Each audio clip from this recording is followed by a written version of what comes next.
International საუბრობს სწორედ იმ ფაქტებზე, რომელიც მიანიშნებს სპეცრაზმელების მხრიდან დანაშაულს, მათ შორის იმ დანაშაულს, რომელთა მსხვერპლები იყვნენ საპროტესტო აქციების მონაწილეები და არა მხოლოდ ასევე ჟურნალისტები, რომლებზეც იძალადეს არაფორმალურმა პირებმა და მათ შორის ხელისუფლებას ამ დრომდე არც ერთი მათგანი არ დაურჩია. ჟურნალისტები, რომლებიც უკვე 2 წელია ითხოვენ გამოძიების პასუხს და კონკრეტული პირების დასჯას, ამ დრომდე ელოდებიან საგამოძიებო უწყებების მხრიდან რეაგირებას და მათ არ უკვირთ, რომ Amnesty International და საერთაშორისო საზოგადოება ხშირად მიანიშნებს სწორედ დაუსჯელობის სინდრომზე, გამომდინარე იქიდან, რომ ქართულ ოცნებას არ აქვს შესაბამისი რეაქცია. ამიტომ ისინი ამბობენ, რომ ვიდრე ხელისუფლება არ დასჯის მოძალადეებს, ყველა ანგარიშში ისინი შეეცდებიან, რომ საერთაშორისო საზოგადოების მოწოდება იყოს იდენტური, რომ დაისაჯონ მოძალადე სპეცრაზმელები და ქართულმა ოცნებამ გააკეთოს ყველაფერი იმისთვის, რომ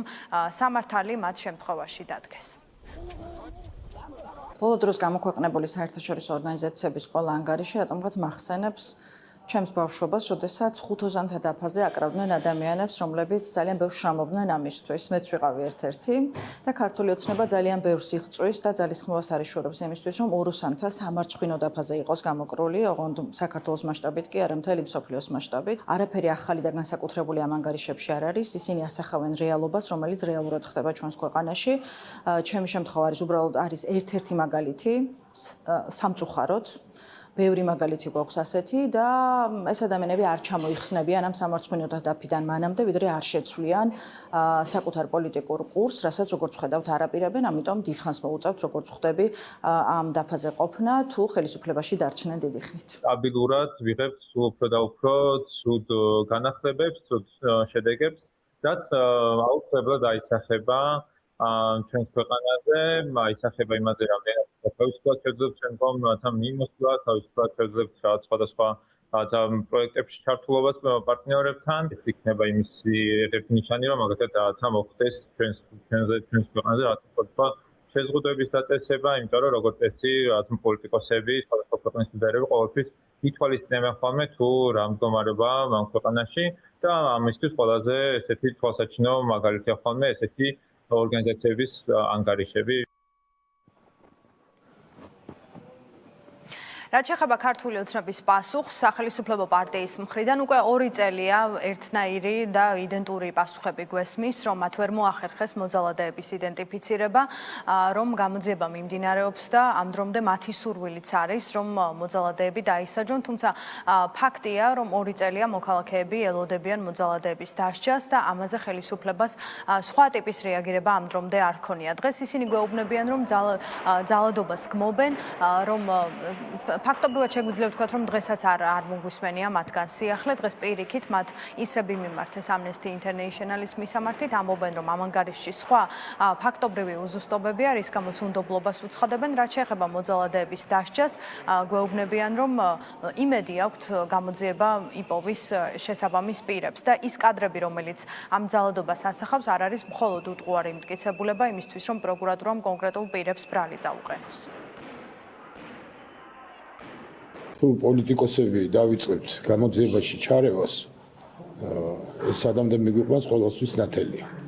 ამიტომ მათ თქმა უნდა ჩვენს დაინტერესებული ვართ, რომ ეს პირები გამოვლენილი იქნან, თუ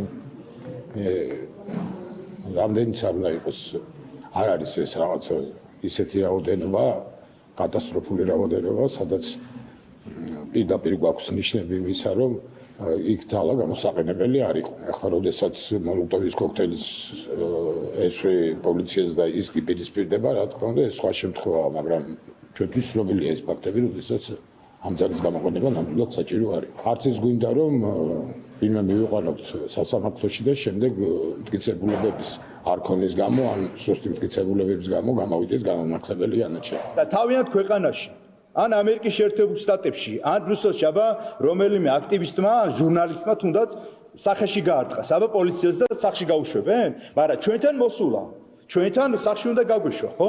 ამიტომ ეს არ არის სწორი მიდგომა. ეს არ არის სწორი მიდგომა. ძალადობა არც ერთი მხრიდან არ არის გამართლებული. კიდევ ერთხელ ვაფიქსირებთ ამ პოზიციას. ძიება მიმდინარეობს და მომავალშიც გაგრძელდება.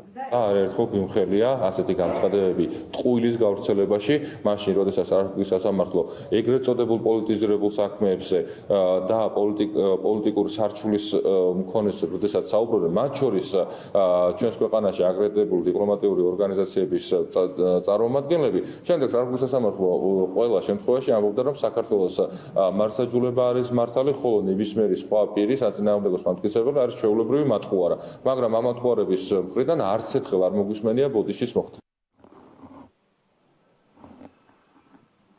Amnesty International-მა გუშინ გამოაქვეყნა საკმაოდ ვრცელი ანგარიში, სადაც საუბარია საქართველოში არსებულ ვითარებაზე და განსაკუთრებული აქცენტი სწორედ ამ მიმართულებით გააკეთეს ორგანიზაციის წარმომადგენლებმა, გამომდინარე იქიდან, რომ საერთაშორისო საზოგადოება უკვე 2 წელია ერთსა და იმავე მოთხოვნას აყენებს საქართველოს ხელისუფლების მისამართით, რომ დაცული იყოს მოქალაქეთა თავისუფლება, მათი გამოხატვის თავისუფლება და ამის დაცვა მათ შორის გულისხმობს იმ ადამიანების დასჯას, ვინც ამ თავისუფლებას ლახავს. თუმცა სახელმწიფო პარტიის პოლიტიკის პირობებში ამ დრომდე არც ერთი მოძალადე არ დასჯილა.